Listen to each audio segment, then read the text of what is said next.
252वां सूत्र, जो कर्मयोग पुस्तक से लिया गया है, एक बहुत ही क्रांतिकारी विचार देता है। कर्म ही पूजा है। कर्म के बिना जीवन का कोई मूल्य नहीं।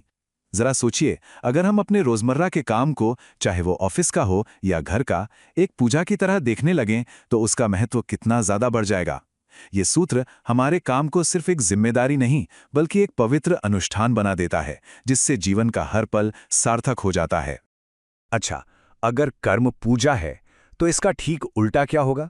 विचार क्रांति पुस्तक से लिया गया 255वां सूत्र हमें चेतावनी देता है, कर्महीनता ही सबसे बड़ा दुर्भाग्य है।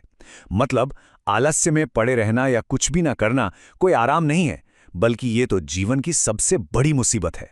ये हमें समझाता है कि कर्म न करना खुद का कितना बड़ा नुकसान करना है। और अगर हमारा लक्ष्य महानता को छूना है तो उसका रास्ता क्या है? मनुष्य की महानता पुस्तक से लिया गया 261वां सूत्र बताता है, महानता कभी विश्राम में नहीं, निरंतर कर्म में पाई जाती है। आप दुनिया के किसी भी महान व्यक्ति को देख लीजिए, उनकी कहानी आराम की नहीं, बल्कि लगातार मेहनत और कर्म की ही मिलेगी।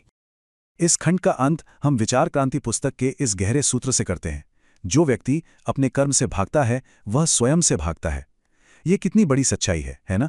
जब हम अपनी जिम्मेदारियों से मुंह मोड़ते हैं तो हम असल में किसी और से नहीं, बल्कि खुद से, अपनी ही काबिलियत से और अपने जीवन के असली मकसद से भाग रहे होते हैं।